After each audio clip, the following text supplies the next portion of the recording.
السلام علیکم. آج میں آپ لوگوں کو اسم کی اقسام گرامر میں بناوٹ کے لحاظ سے بتاؤں گی. دیکھیں اس دفعہ جو ہے نا 37 فل ان دا بلینکس آ رہی ہیں. Choose the best answer.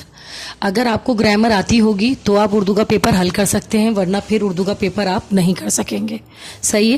اس میں جامد وہ اسم ہے جو خود کسی اسم سے بنا ہو، ورنہ اور نہ ہی اس سے کوئی دوسرا اسم بن سکتا ہو. مثلا جیسے مالی ہے، پہاڑ ہے، دریا، اینٹ، تلوار وغیرہ جتنے بھی یہ لفظ ہیں، یعنی کہ جو ناؤنز ہیں ایک طرح سے، وہ سارے کے سارے کیا کہلاتے ہیں؟ اس میں جامد. اس میں مصدر بہت اہم ہے. مصدر کا بہت زیادہ پوچھا جاتا ہے. وہ اسم کسی اسم مصدر سے نہیں بنتا، مگر اس سے بہت سے فعل اور اسم بنتے ہیں. مثلا کھانا، آنا، جانا، اٹھنا، بیٹھنا وغیرہ. نون الف زبر نہ لگا ہوا تو یہ مصدر کی پہچان ہوتی ہے.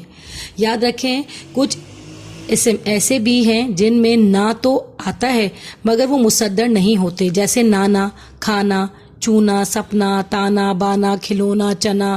یہ سب جو ہیں وہ اس میں مصدر نہیں ہیں. ٹھیک ہے جی.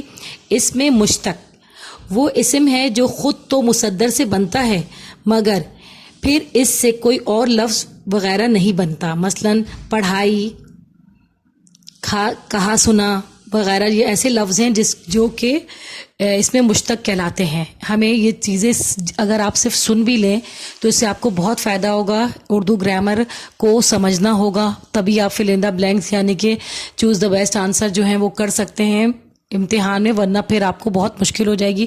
اس سے زیادہ شیئر کریں، زیادہ سے زیادہ لوگوں تک پہنچائیں، لائک کریں، سبسکرائب کریں، تاکہ آپ کو فائدہ ہو اور دوسروں کو بھی اس سے فائدہ ہو سکے. اوکے جی، اللہ حافظ. اپنا خیال رکھیے گا.